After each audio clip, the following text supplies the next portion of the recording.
So, welcome everybody in this launch webinar on the Russo Retractors. Thank you for your interest in this unique new solution.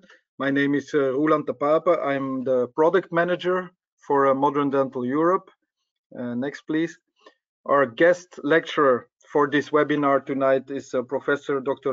Russo, who is joining us online from Italy. Thank you for your time, Professor. Over the last 5 years, Professor Russo has developed denture protocols and treatment workflows based only on edentulous intraoral scanning. And he's also the author of this ebook, How to Do Dentures Digitally.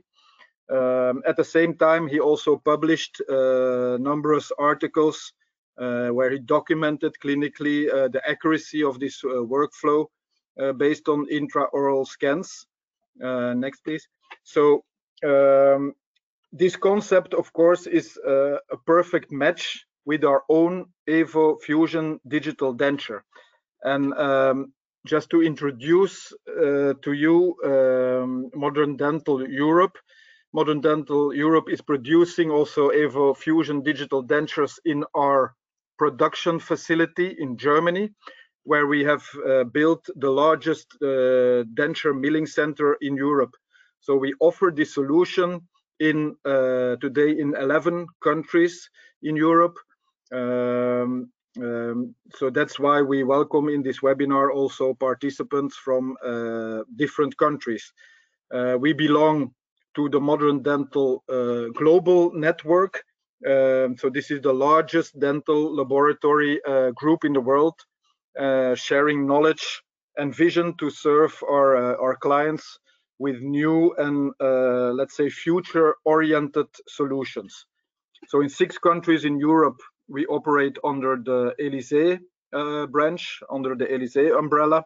In Germany, we operate under Permadental. In France, Labocast.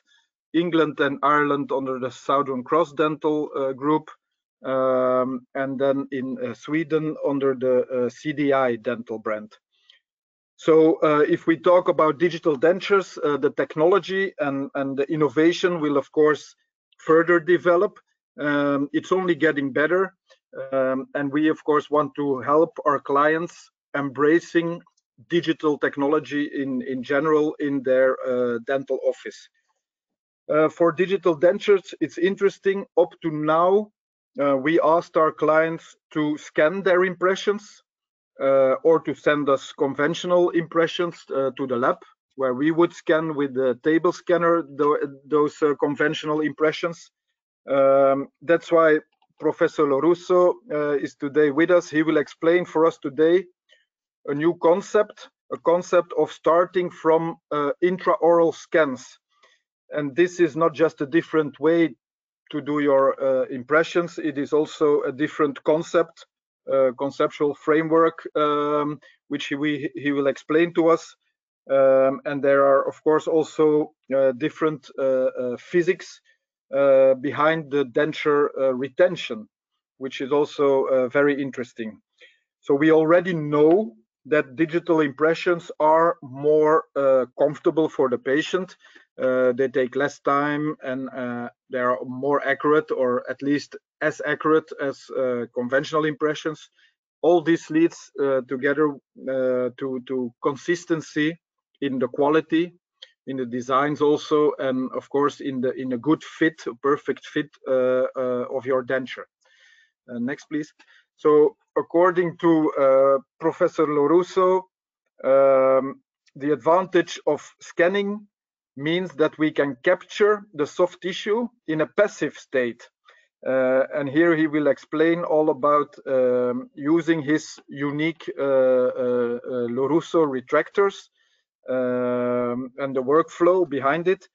And before Professor Russo takes off, if you have the next slide, please. We offer also to the participants of this webinar promo today. After the webinar, you can order the retractors by scanning this QR code. and Modern Dental Europe will offer an EVO Fusion digital denture free of charge.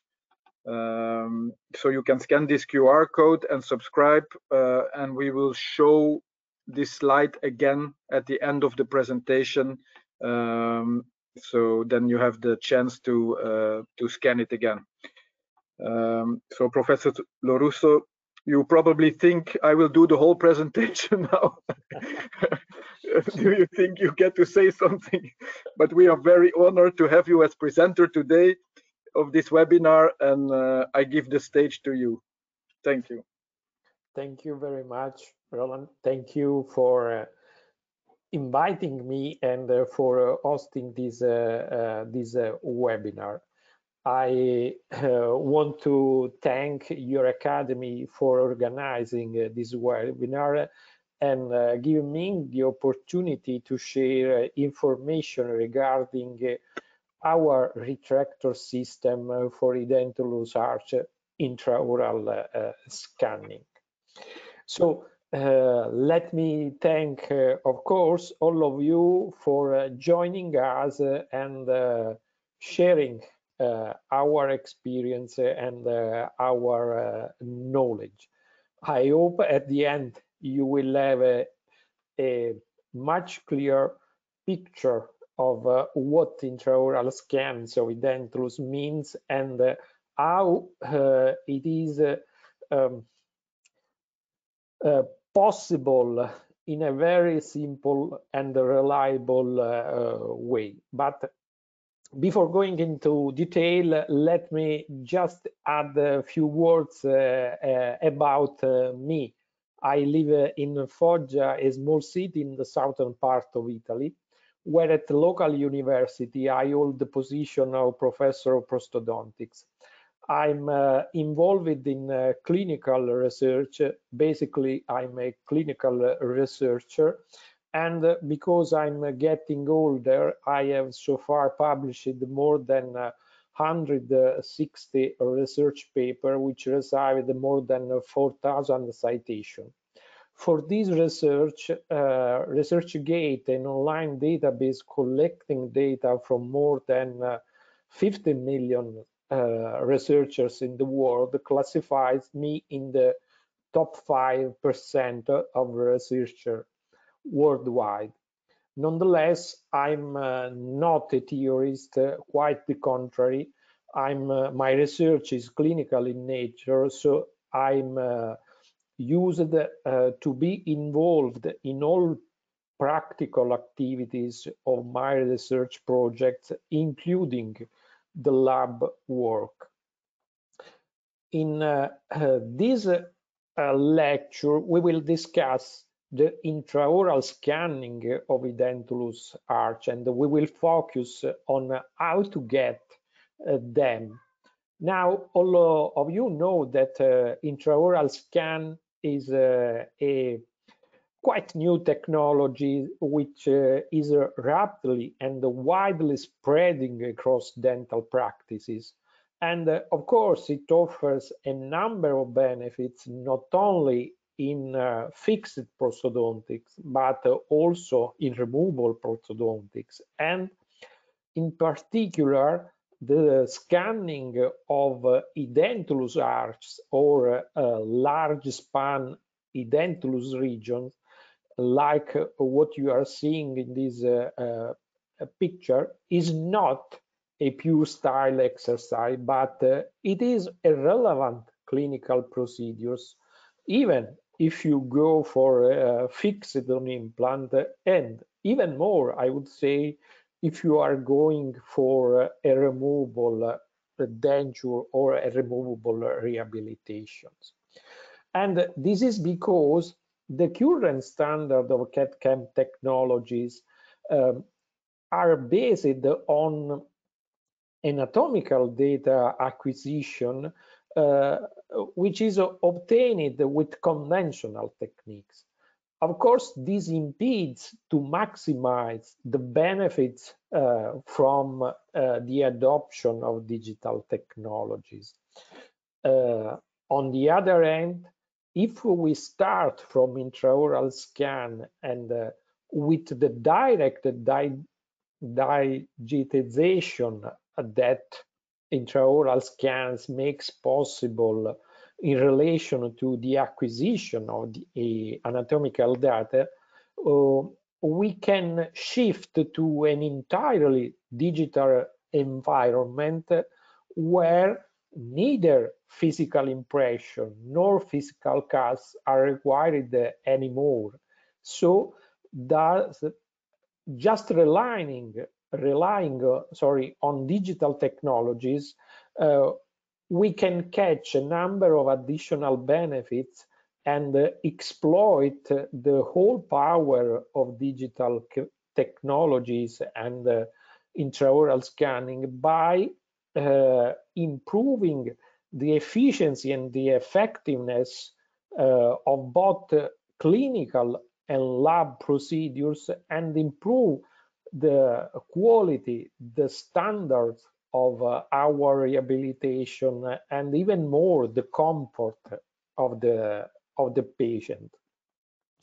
So in this lecture we will see how and we will address what makes intraoral scans of edentulous arch a feasible, a predictable, and a reliable clinical procedures. So we will see how what is shown in the video, in this video, can be possible from a practical point of view. I know that when we come to discussing the soft tissue scanning, the common belief is that scanning soft tissues is not possible.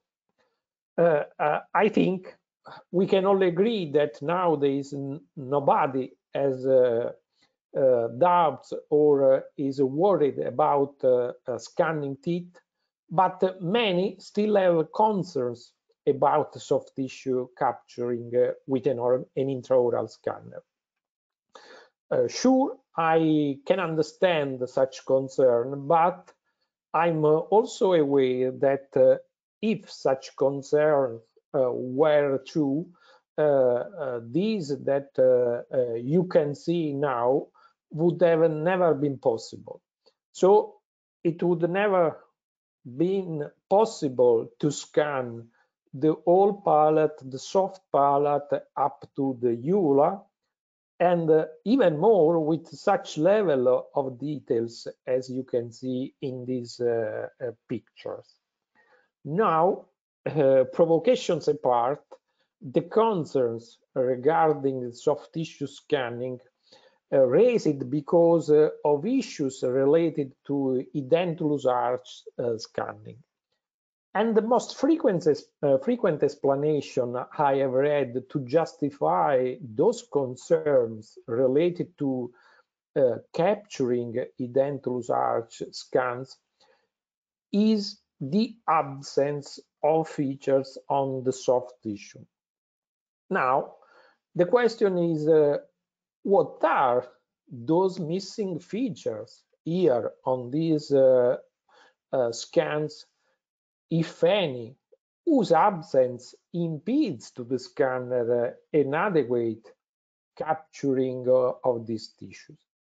Of course, answering this question requires a clear understanding of what are scannable features or what an intraoral scanner can capture.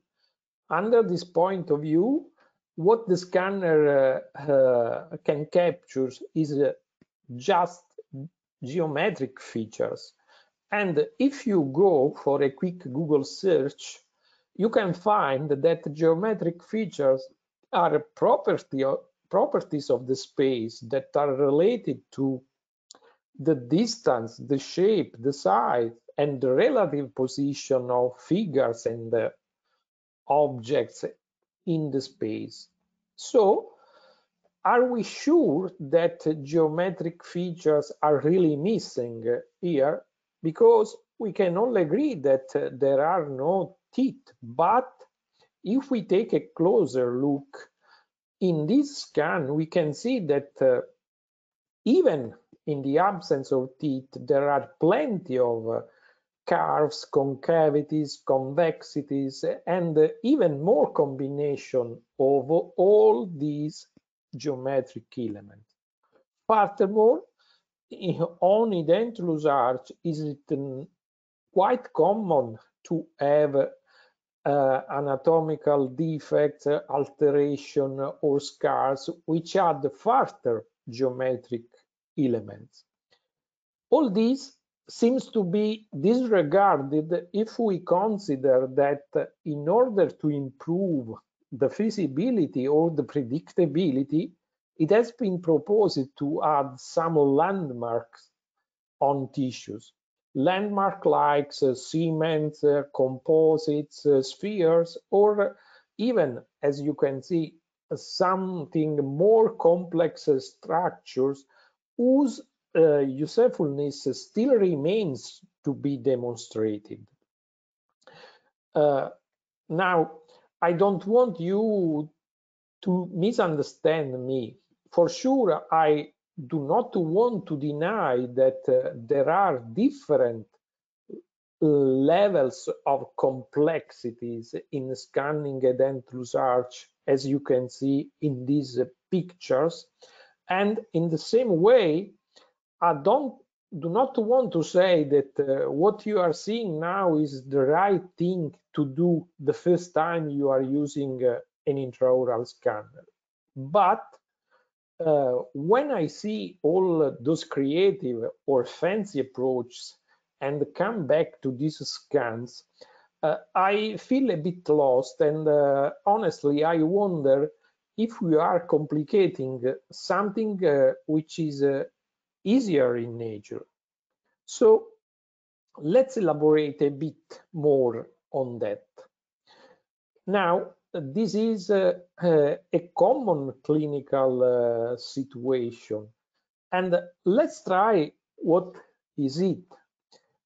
As you can see, and as all of you knows, because of tissues breakdown after losing teeth, we may have often severely resorbed ridges, which poses consistent issues about tissues instability.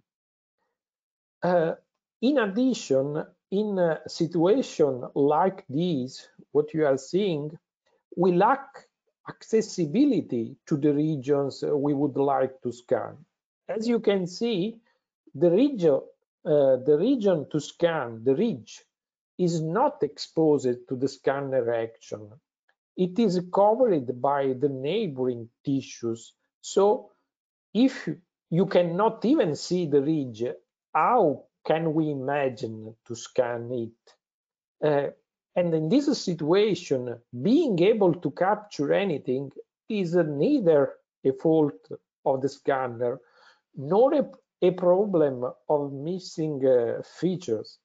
It is just a problem of accessibility to tissue we want to scan and the instability of tissues. So the problem relies on the possibility to have a correct access to residual ridge and to stabilize the tissue all the time we need to complete the scan.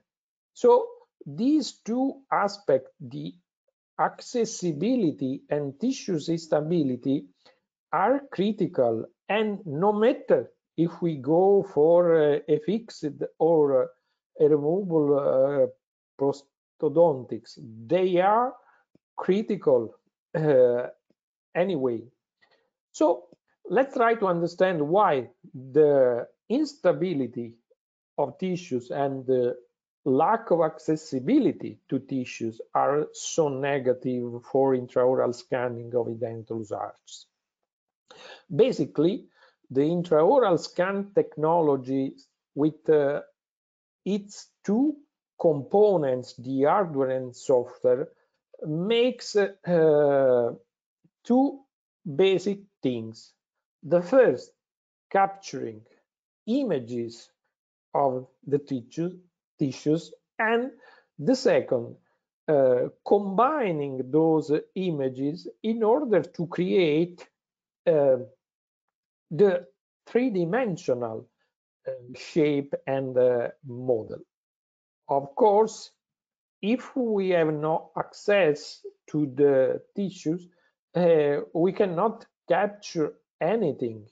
And on the other hand, it should be not surprising that if the pieces of the puzzle that need to be put together to build the entire shape, if these pieces are constantly changing, there is no way to stitch them together, or at least to stitch them properly together. So, in other words, and I apologize for this very simplistic analogy, but this means that in some situations, the technology alone is not enough, and the actual condition where the technology is applied may have a huge impact or even change the result. So we need to a comprehensive approach aimed at controlling the application condition. And this is the only way we have to exploit the whole potential, the whole power of our technology. So this is the case you saw in the video at the beginning. You can see how different is the scan from the clinical situation. So we need to understand what we need to manage in order to capture those scans in this clinical situation. We need to understand what we need to manage in order to overcome the just discussed difficulties and creating the correct and suitable application condition to exploit the power of the scanner and the capturing of this tissue. So in order to make possible to capture this scan, we need to manage all these relevant factors, and all of them as his own variable. Let's try to summarize everything. First of all, like in every other field, the skills and the expertise can be very helpful. Of course, skills and expertise cannot be standardized, but having some training is a good point to start in order to gain knowledge and have clear ideas of what we are going to do. And if skills and expertise are helpful, the technology is a prerequisite and can make the difference, because not all scanners are the same. And for this type of thing, you need reliable equipment which can guarantee an adequate performance. Here, the scanner speed is crucial, because less scanning times means less risk for tissues movements.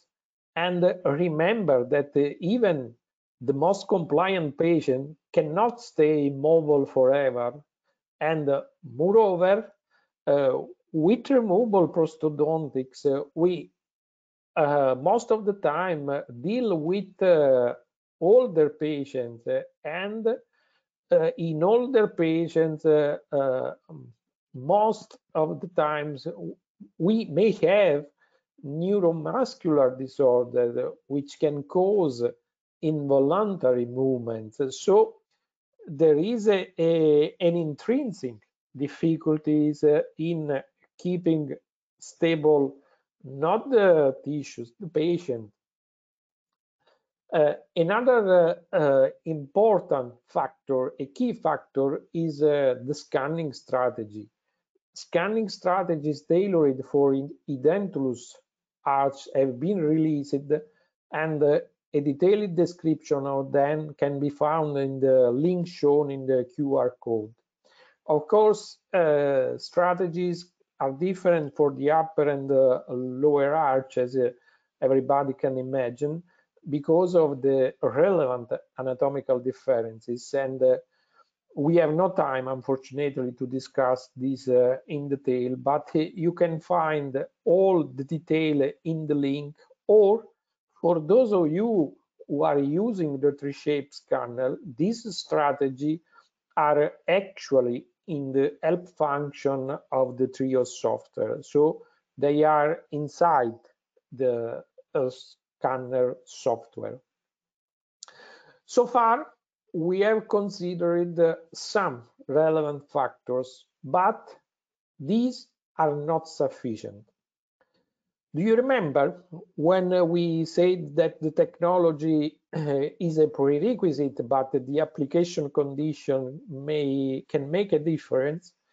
If we recall this same simplistic analogy, we can say that now we have a trained driver, we have selected the right car, and we have a clear roadmap in mind.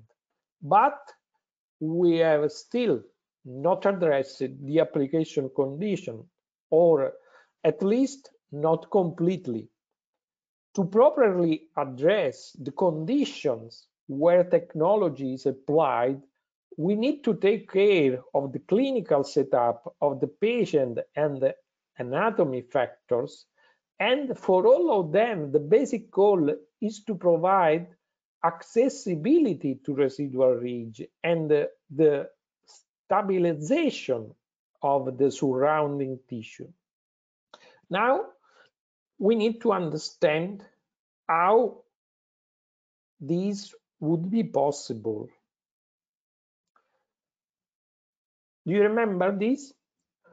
What would you do in such a situation? Probably we can use a specific tool which can help in taking control of this specific condition. So here, a simple tool can change the outcome. Similarly, I developed and patented those auxiliary instruments for intraoral scanning. These are Russo retractors. They have been developed in the last years in parallel with the development of what Roland said about the development of a protocol for removable dentures based on intraoral scans.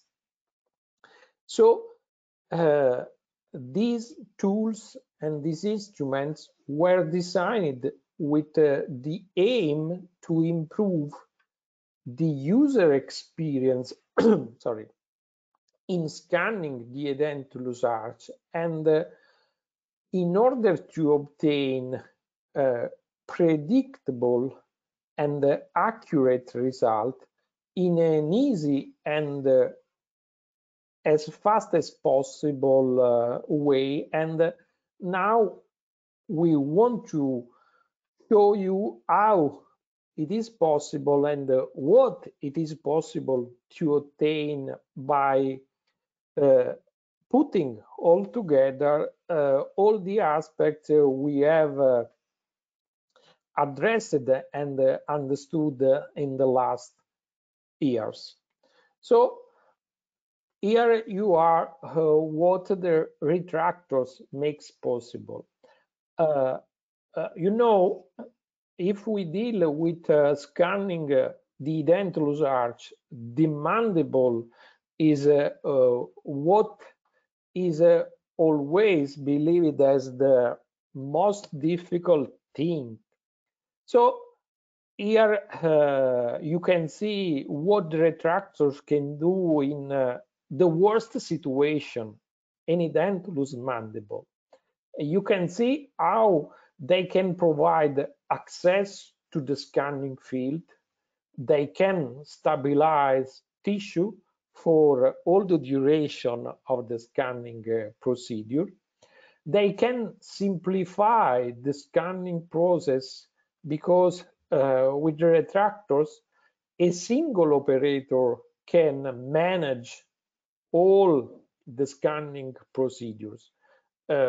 Please don't misunderstand me. Of course, the assistance of a nurse is always welcome, but we try to stay as easy as possible, and if the procedure can be performed reliably with the small effort that it is possible, we prefer to do everything that it is easy, it is repeatable, and it is reliable. Not only it makes possible to improve the patient comfort, and not only in a dentulous patient, but having something that makes possible to keep the cheek, the tongue in place is something beneficial even in patients who has teeth, or for what we say, in patients that have involuntary movements and cannot be compliant during the scanning process. So in this picture, you can see how the scanning field is completely open, is completely accessible and stabilized. So we have created with this simple instrument the correct or the most adequate application condition for our technology. And in this condition, the intraoral scanner can give us, and we can exploit the full power and the full potential of the intraoral scanner.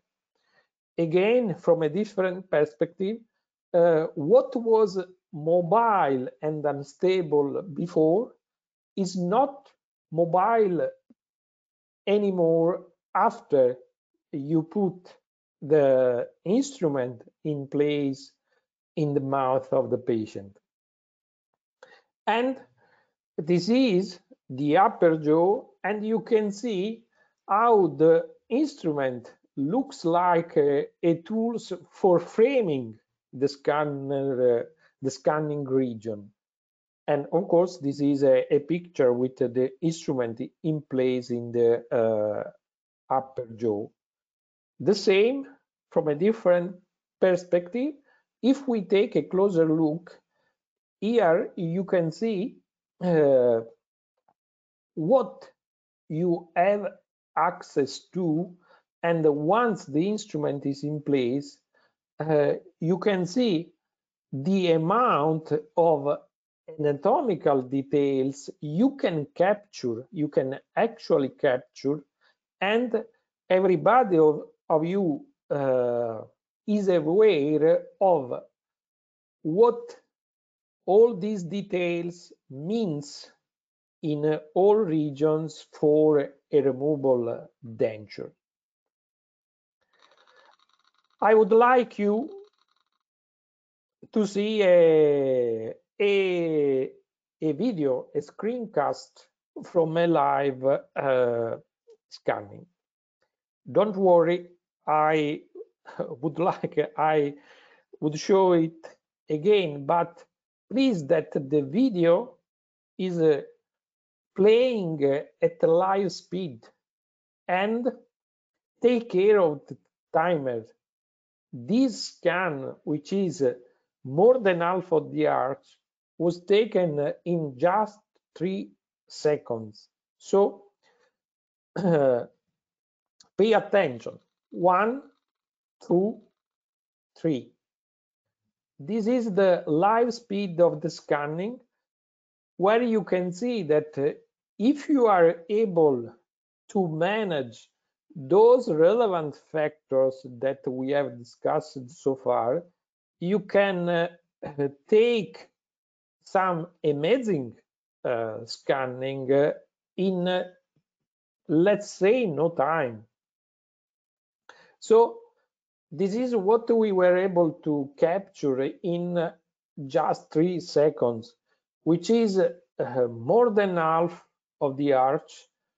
And of course, if we go for a removable denture, we need to complete the scan. But for some implants indication, these scans would be quite enough or even too much, because we do not need to extend in the most posterior part of the arch. So let's complete the scan, and you see how we go from one side to the other, and in 12 seconds we completed the whole scans of this edentulous mandible. As you saw, in the lower jaw, in the mandible, the scanning is made in 2 steps. So we scan one side of the patient, then we remove the instrument, we let the patient relax for a while, remove saliva, and then go on the other side. It is really important because in order to have access to the lingual side of the ridge, you need to move away and to retract the tongue. So of course, there is no way to press the tongue one side and the other and to get all the freedom and the space you need on the lingual side to have an optimal scanning. In this way, you move the tongue on the other side when you are scanning one part, and when move on the other side, you do the contrary with the tongue. So this is a clinical need, and this need is strictly related to the need, to the requirement to keep tissues stable and to get accessibility for the scanner to the whole field that you would like to scan. But as you can see, if we come back to those pictures, this is something that takes in total 12 seconds scanning. Of course, moving from one side to the other, you may lose sometimes, you can spend 5 minutes to make these scans, but the working time or the scanning time for this type of scan is a few seconds. And don't be scared and don't be concerned about what could be the results in terms of accuracy, because in a while we are going to discuss even those aspects, and there is absolutely no problems in terms of accuracy, as I will show you in a few slides.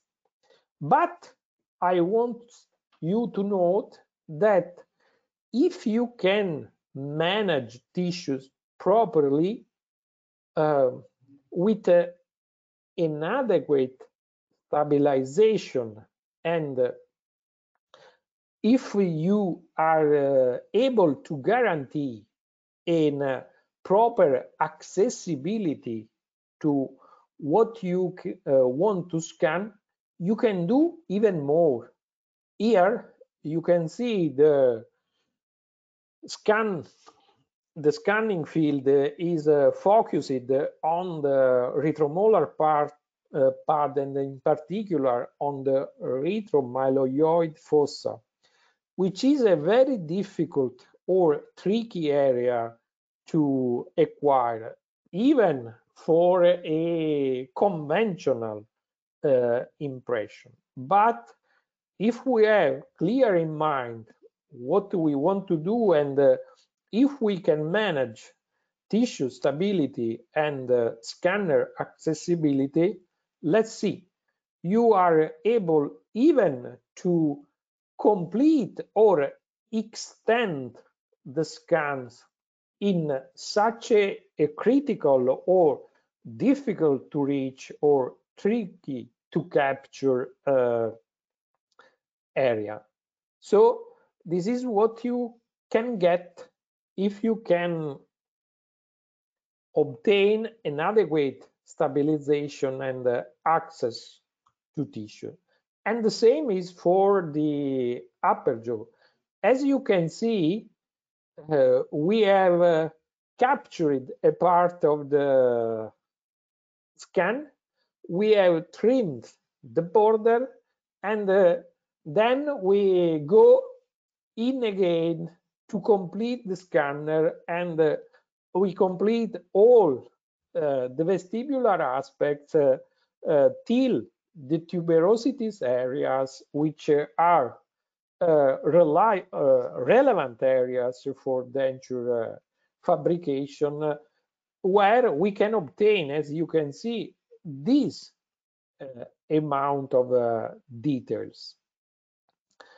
So all these is possible by using the retractors, because the retractors gives you a very simple and easy to use tool, which can be used to obtain tissue stabilization and can favor access to what you are going to scan. Not only you can do, or you can have additional benefits, because the instruments were developed with some functions built in them, which we are going to address. But first of all, let's try to have a bit or some information, some details about how they are made and how they work. So each Russo Retractors kit has 3 instruments, 2 for the mandibular arch, 1 for the right side and 1 for the left side, and another one is for the maxillary arch. We have kits of 3 sizes in order to accommodate with anatomic variability and dimension. So first of all, in order to properly use these devices, we need to identify the appropriate retractors for the arch we are going to scan. And here you have just to note the association of the instrument shape with the specific arch, which is something very intuitive and with no difficulty at all. Secondly, we need to select the correct sites. So the sites is indicated on the handle of the instrument on the side opposite to the logo by those small raised indications. So 1 raised indication is side 1, 2 is side 2, no raised indication is side 0. So there is no problem in identifying the retractor. Of course, there is no specific way for choosing the correct size for a specific patient. This is a matter of trial and error approach, and with a short learning curve, you will be able to manage this simple task in no time.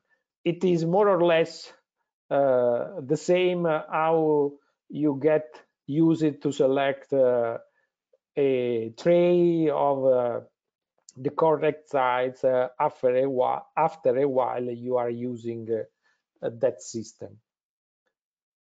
Next, we need to keep the correct top-down position of the instrument.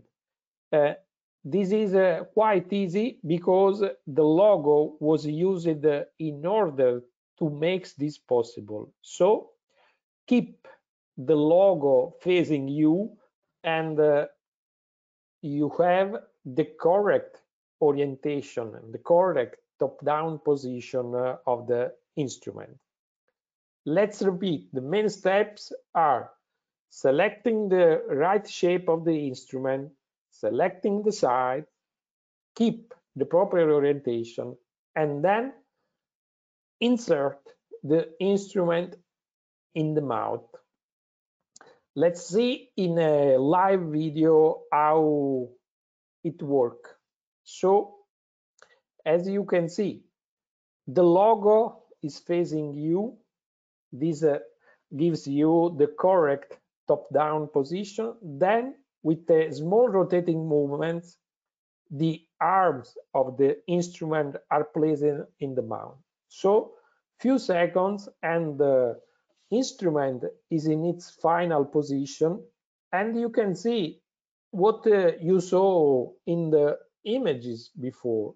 So, complete access for the scanner to the scanning field, retraction of the cheek and the lip in this case, and complete stabilization of these for all the time you need to scan the arch. The rotating movement is the same small rotation that you use in order to put in the mount, for example, an impression tray. So nothing special, nothing difficult, a very easy and easy movement which you are used to. And this is the picture of the instrument in place. Let's see a live video where you can see both the extraoral part of the procedure and immediately the result that you can get on the screen. So I would like you to note that my nurse is just standing by me, but myself alone with one hand using the retractors and the other hand using the scanner in a very straightforward procedure, in a clean and very fluent procedure. I'm completing the capturing of the upper jaw, and you can see it is a matter of 40 seconds or so on, with the level of details, the exact details that you have noticed in the image before. Now let's go to the lower jaw, to the mandible. For the mandible, as we said, we need two instruments because the anatomy requires these two instruments, and because the strategies implies that we take the scans in two different steps. So first of all, we have to distinguish the left and the right side instrument. To this end, you can just or simply use the analogy between the lateral arm of the instrument and the shape of the arch you are going to scan. So again, something very intuitive and not difficult at all.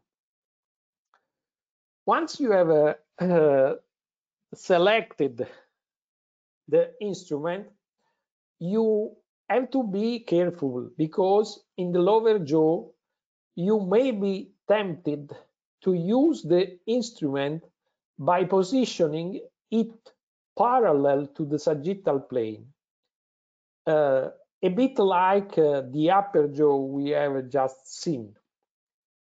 This is an example. This is not correct. This is completely not correct, and we will understand why.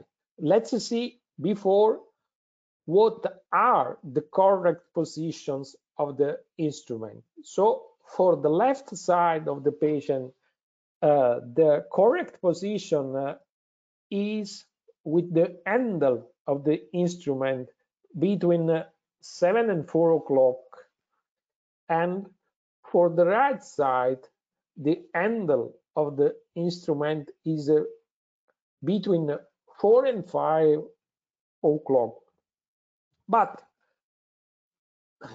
once we have understood that we have not to use the sagittal plane, and we can focus in mind the correct position, we need to understand why.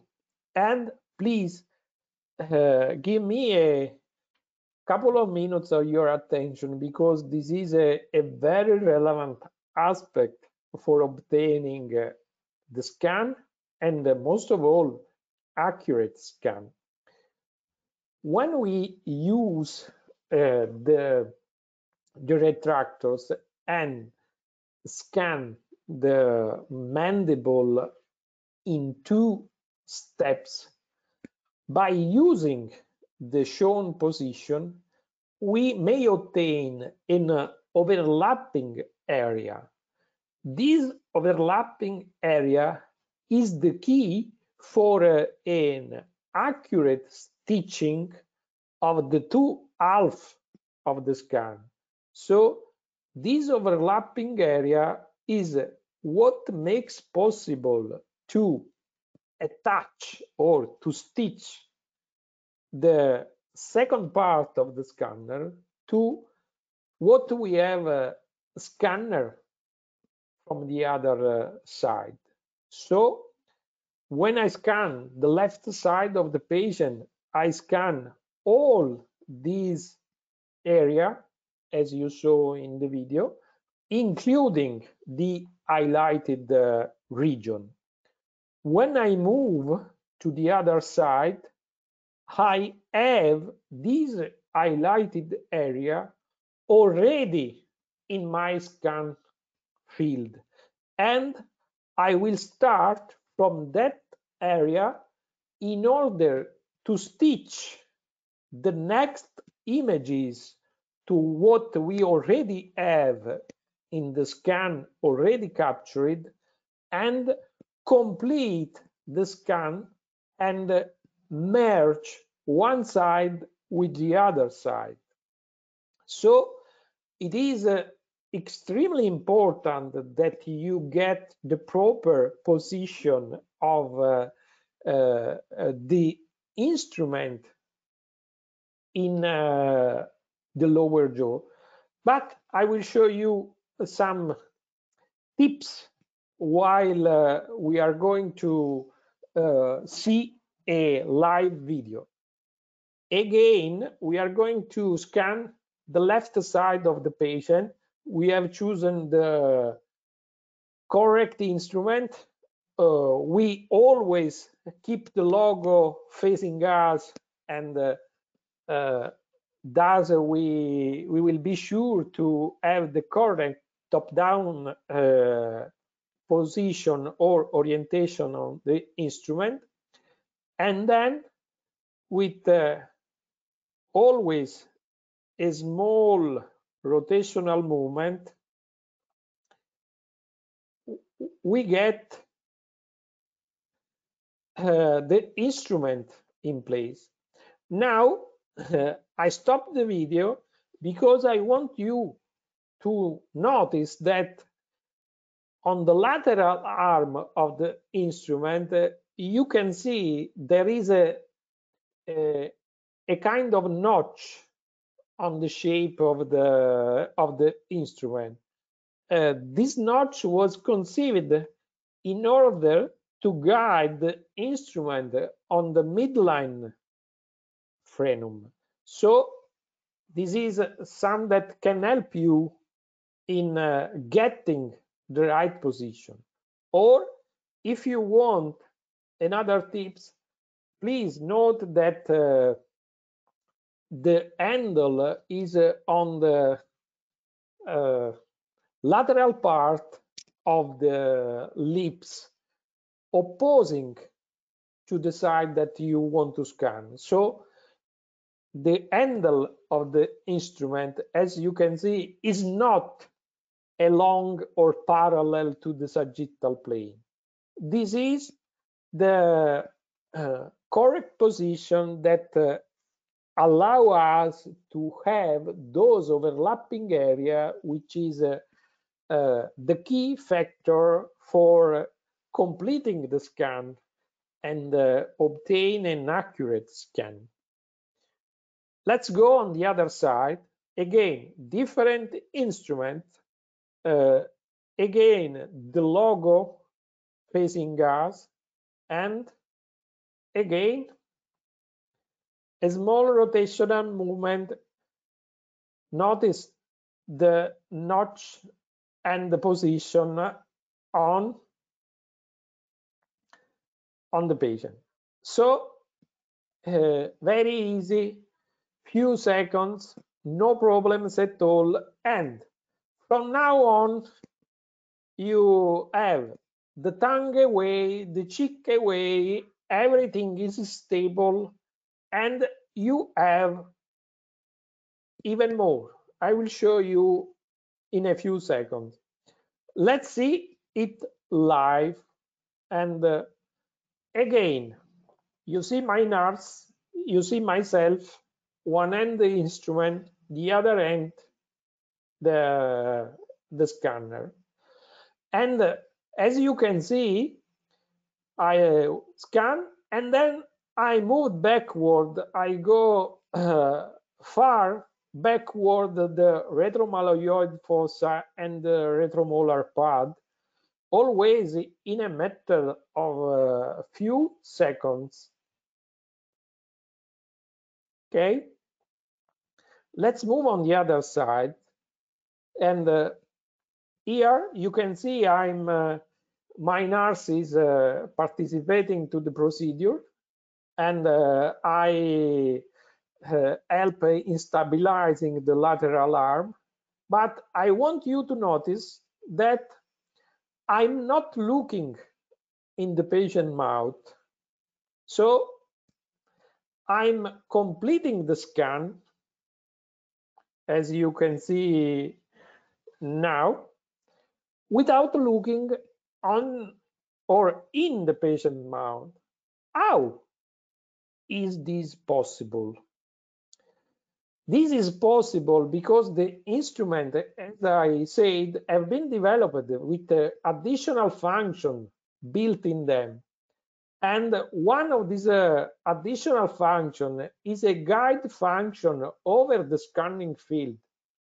The instrument acts like a track, so you have just to put the tip of the scanner on the instrument and slide over the instrument.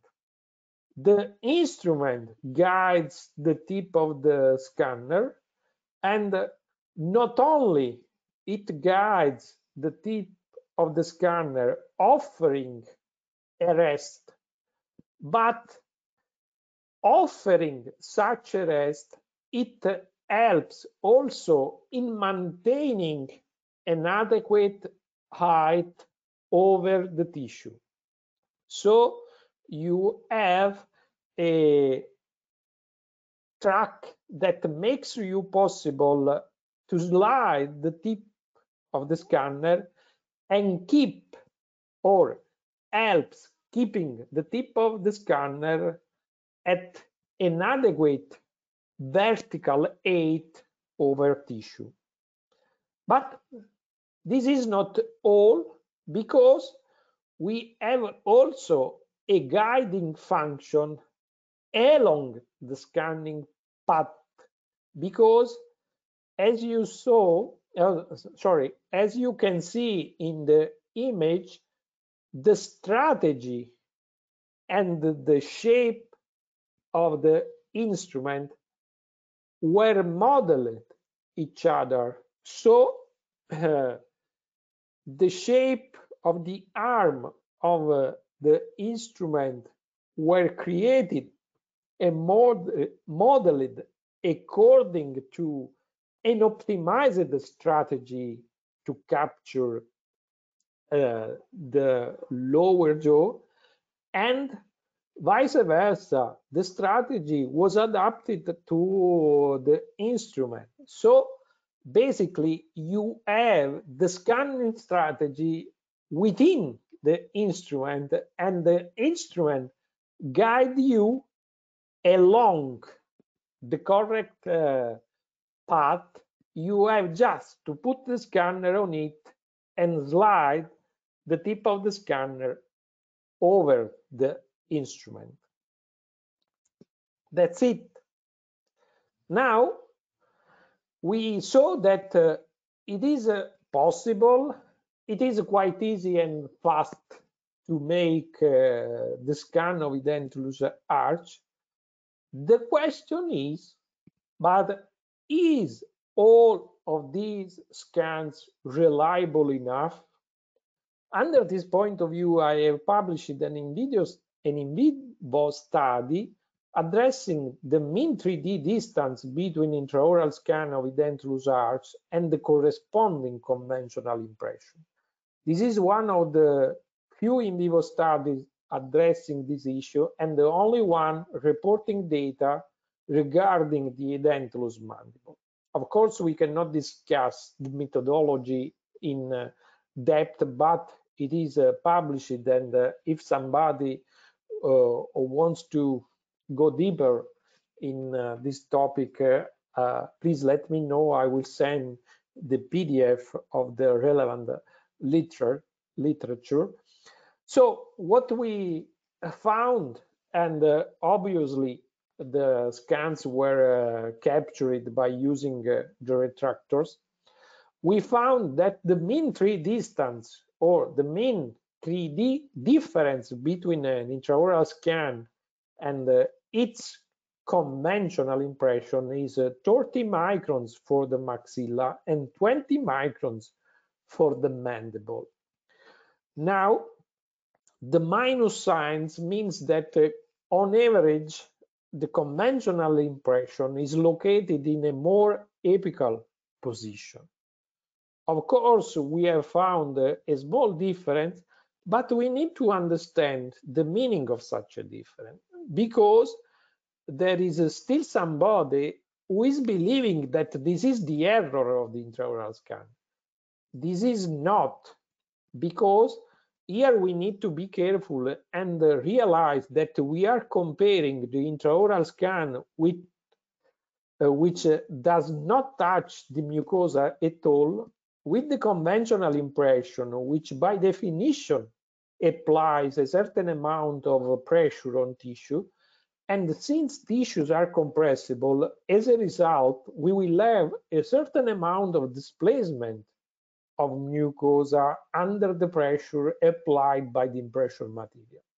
So it is not surprising that we found a difference, but such a difference is nothing else that the resilience of oral mucosa. So we have measured the amount of displacement of soft tissues under the pressure applied by the impression material. What this means? This means that we basically have two things which, as Roland said at the beginning, we are in two different situations, two different philosophies. One is mucostatic in nature, the intraoral scan. The other is mucocompressive in nature. We have different principles, different physics behind the denture retention. We have to say, or let us immediately say, that there is no evidence that one is better of the other or one performs better than the other. But we have evidence that dentures made on intraoral scans are more biologically sensible because no pressure on tissues, and a denture base made in a mucostatic impression or in a passive state of the scan, how it is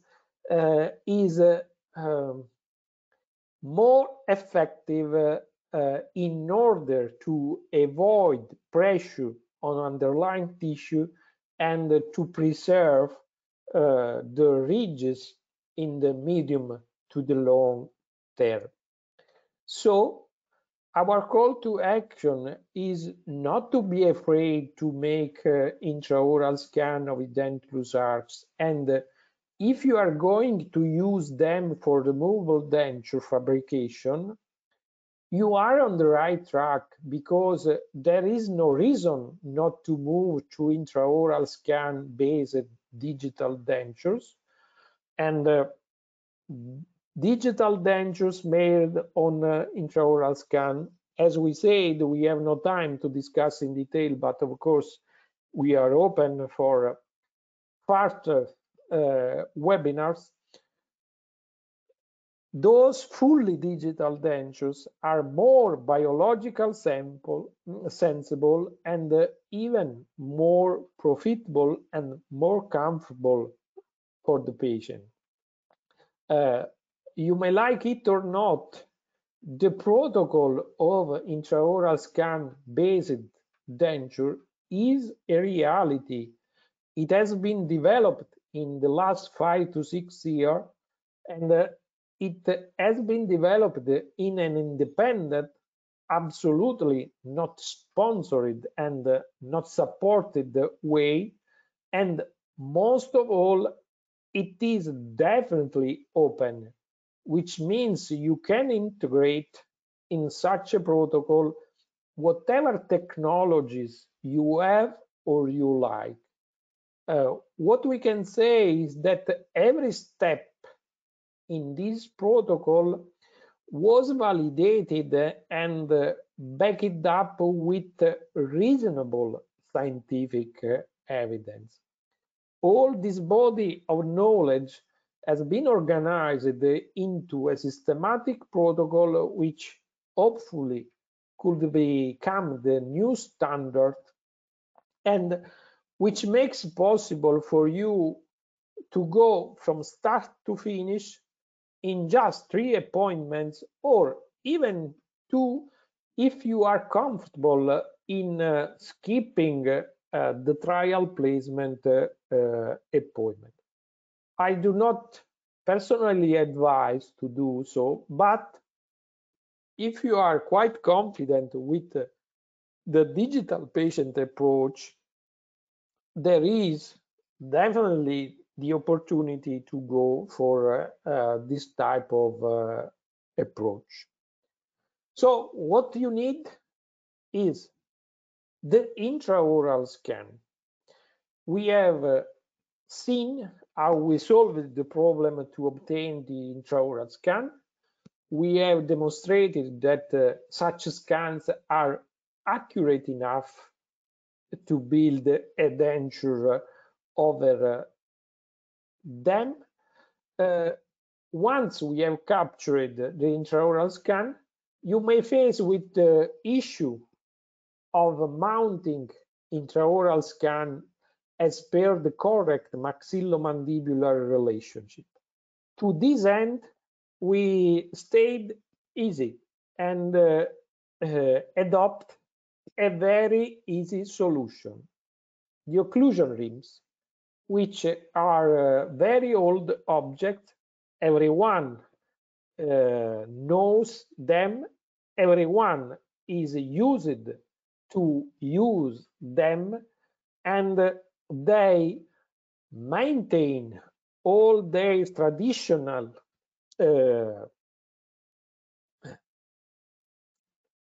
functions, like register all the information for tooth arrangement, the maxillomandibular relations. But in the digital era, those simple objects acquire new function.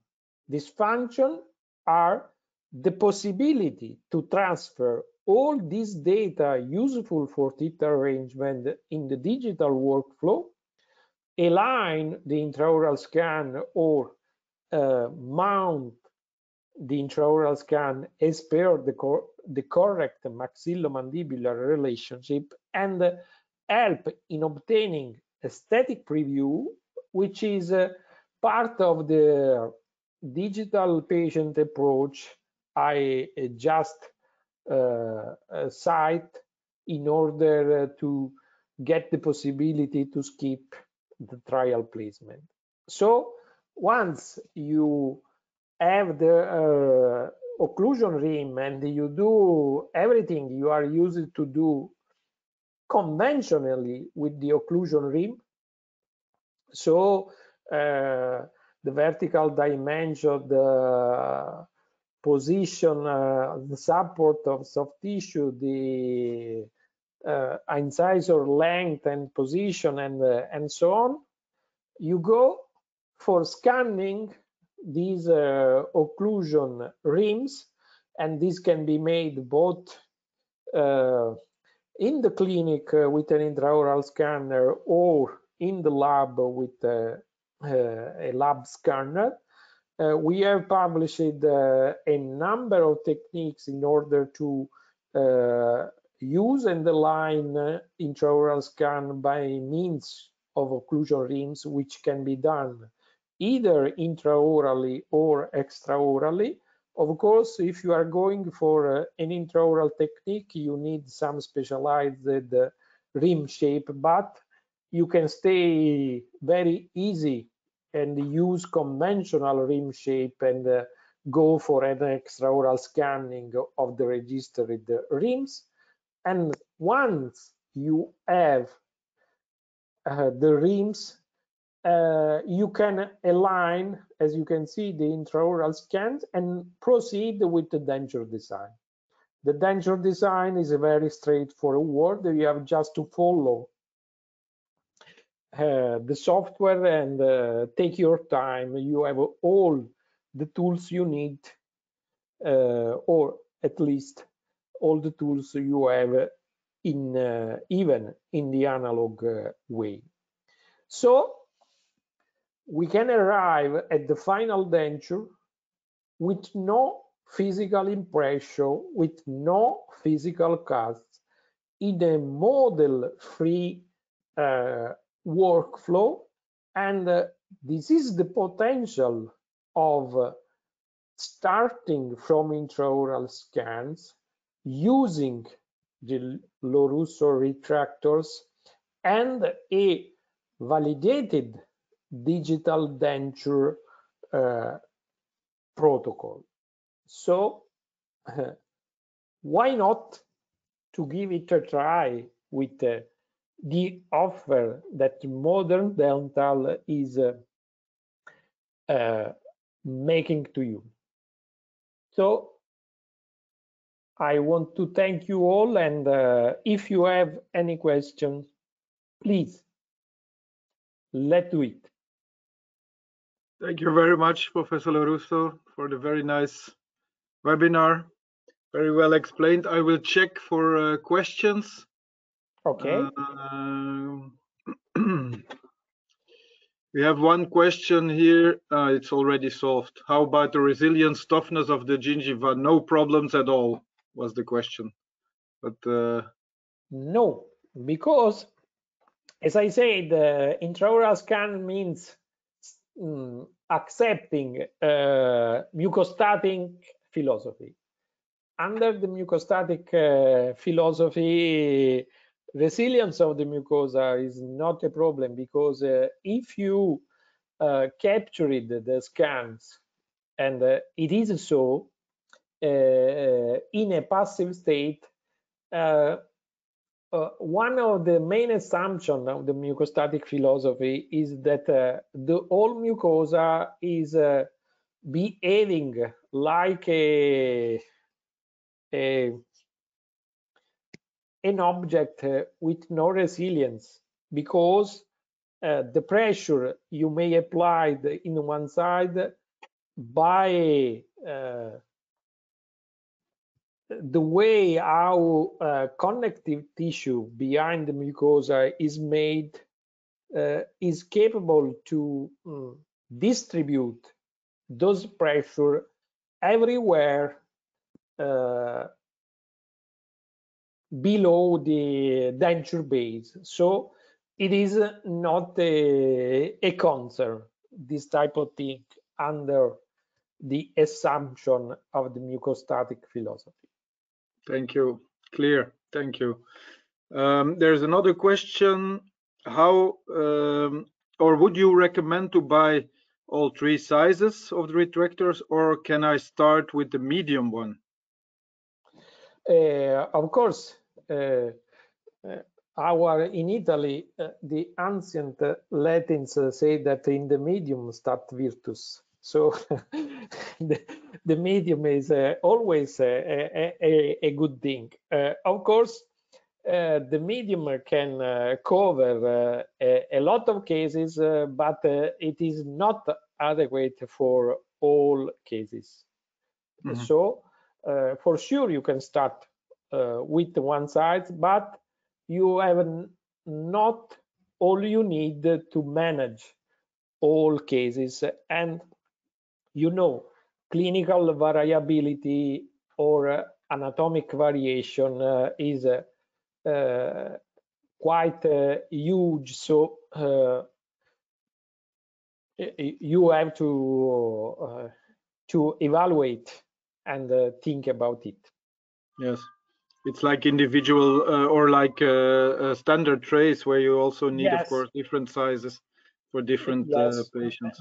Maybe you can use the medium size sometime more than the other side, but of course, if the medium size was enough, we have no reason to create and develop the other sizes. Yes, I tried it myself, and I must say it's very practical to have the three sizes available if the patient comes in and yeah, we needed a small one. So yeah, then it's really unpractical to only have the medium, of course. Okay, thank you. That's clear. Then are they autoclavable? Yes, of course. You, yes, can sterilize in autoclave a lot of times. So they are released in order to be reused after sterilization, and there is no problem at all. Okay. And then there's a question. I saw a picture. Are they 3D printed? I don't know if it's about the denture or about the retractors, but No, maybe the base plates of the workstream were 3D printed. But denture you saw in the presentation is milled. Milled, yes. Yes.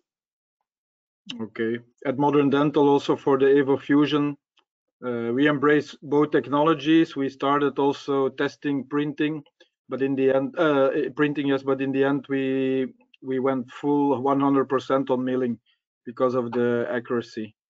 Yes. Yes, printing is evolving, of course.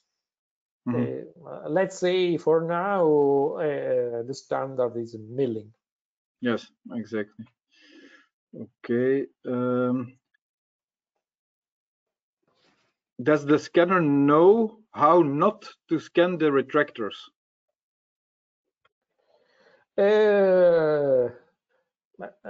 Maybe in the future, I want to scan the retractor.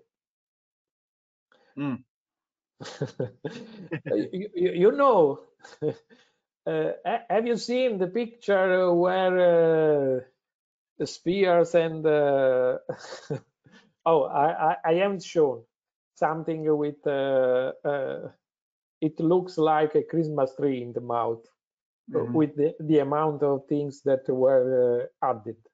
So having something that is in the scan is not a problem. And as you saw in the live video,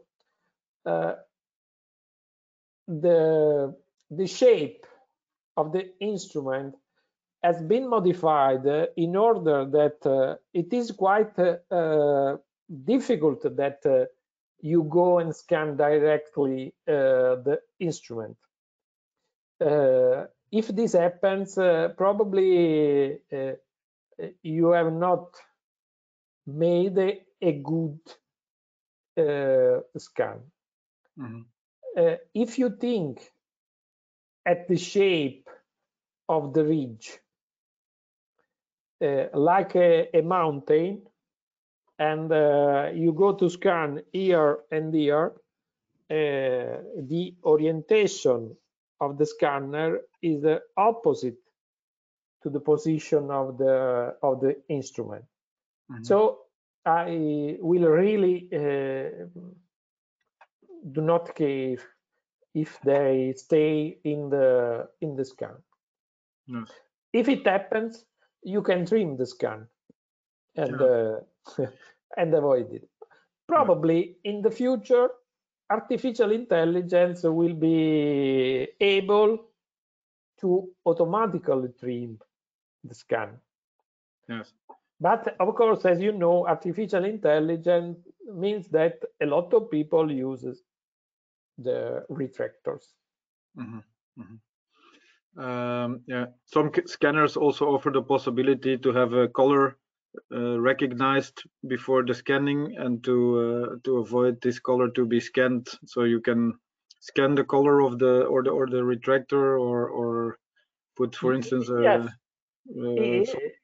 it is possible. Yes, of course. I think this is a very small and not relevant details.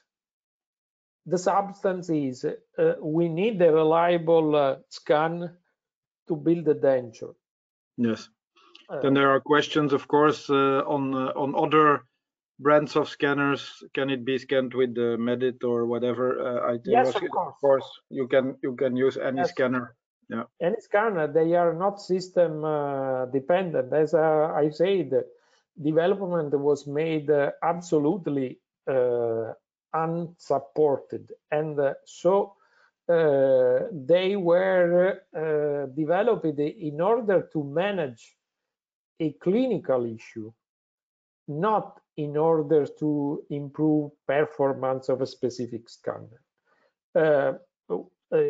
You saw some scanner, but honestly, we have used and tested them in something like almost dozens of different scanners.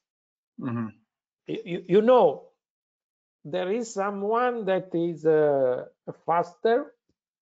There is some other that requires some few seconds, but everybody is able to scan. Yes, for sure. We tried it ourselves also with the different scanners. With the Medit scanner, worked perfect.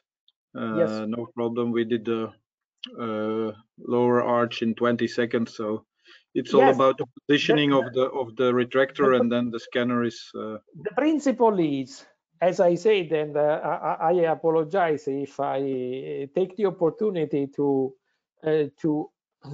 underline one more time this basic principle. If the scanner is able to capture the surface of a tip or the gingiva near a tip, it is able to capture the surface of an edentulous ridge. Mm-hmm. The problem is what you saw.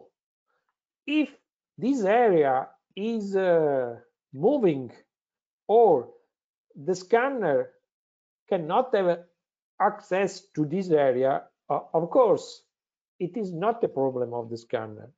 It is just a problem of the condition where you are trying to use the scanner.